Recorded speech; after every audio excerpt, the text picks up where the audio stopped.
COVID-19 پوری دنیا کے ممالک میں دن بدن بڑھتا جا رہا ہے۔ اسی طرح پاکستان میں کووڈ-19 کے مریضوں کا ہر گزرتے دن کے ساتھ اضافہ ہو رہا ہے۔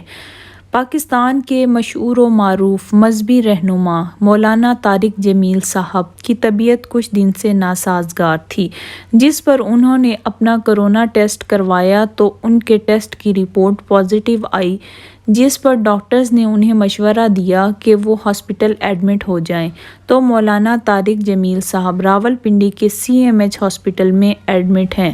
آج مولانا صاحب کی صحت کے حوالے سے اپڈیٹ یہ ہے کہ مولانا صاحب کی طبیعت میں بہتری آ رہی ہے۔ اللہ تعالیٰ سے دعا ہے کہ مولانا طارق جمیل صاحب جلد از جلد صحت یاب ہو جائیں، اور دنیا کا ہر مسلمان مولانا صاحب کے لیے خصوصی دعا کر رہا ہے۔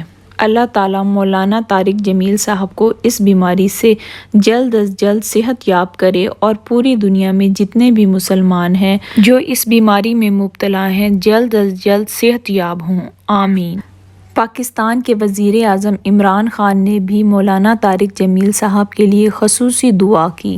مولانا صاحب کسی تعریف کے محتاج نہیں، بس میں اتنا ہی کہنا چاہوں گی کہ مولانا طارق جمیل صاحب بہت ہی خوش اخلاق اور ملنسار انسان ہیں۔ مولانا طارق جمیل صاحب کا آبائی گاؤں تلمبہ ہے، اور میرے لیے فخر کی بات ہے کہ میرا تعلق بھی تلمبہ سے ہے۔ ضلع خانیوال، تحصیل میاں چنو سے 18 کلومیٹر فاصلے پر تلمبہ واقع ہے۔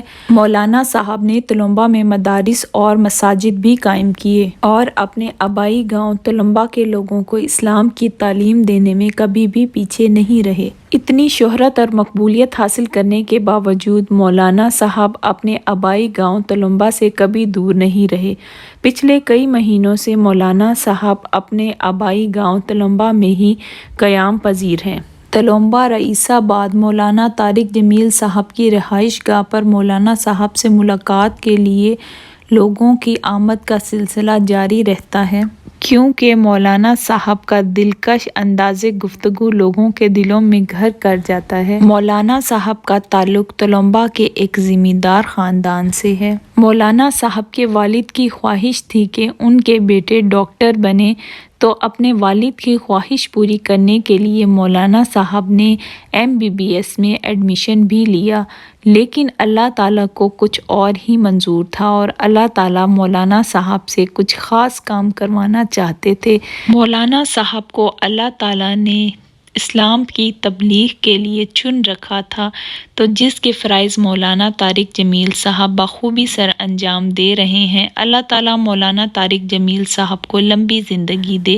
جیسے ہی مولانا طارق جمیل صاحب صحت یاب ہو کر تلمبہ واپس آتے ہیں تو انشاءاللہ میں آپ کے لیے مولانا طارق جمیل صاحب سے ملاقات کا ایک ولاگ لے کر آؤں گی، اور ساتھ ہی ساتھ ان کے آبائی گاؤں تلمبہ کا وزٹ کرواؤں گی، ان کی مساجد اور مدارس کا بھی وزٹ کرواؤں گی، اور تلمبہ سے گزرتے ہوئے دریائے راوی کا وزٹ کریں گے۔ اس کے ساتھ ساتھ آپ کو تلمبہ کے کھنڈرات بھی دکھاؤں گی۔ ان کے علاوہ اگر آپ کے تلمبہ کے حوالے سے کچھ سوالات ہیں تو آپ کمنٹ باکس میں کمنٹ کر کے مجھ سے پوچھ سکتے ہیں۔ انشاءاللہ میں آپ کو نیکسٹ ویڈیو میں ان سوالات کے جواب بھی دوں گی۔ نیکسٹ ویڈیو تک کے لیے اللہ حافظ، ٹیک کیئر، بائے بائے۔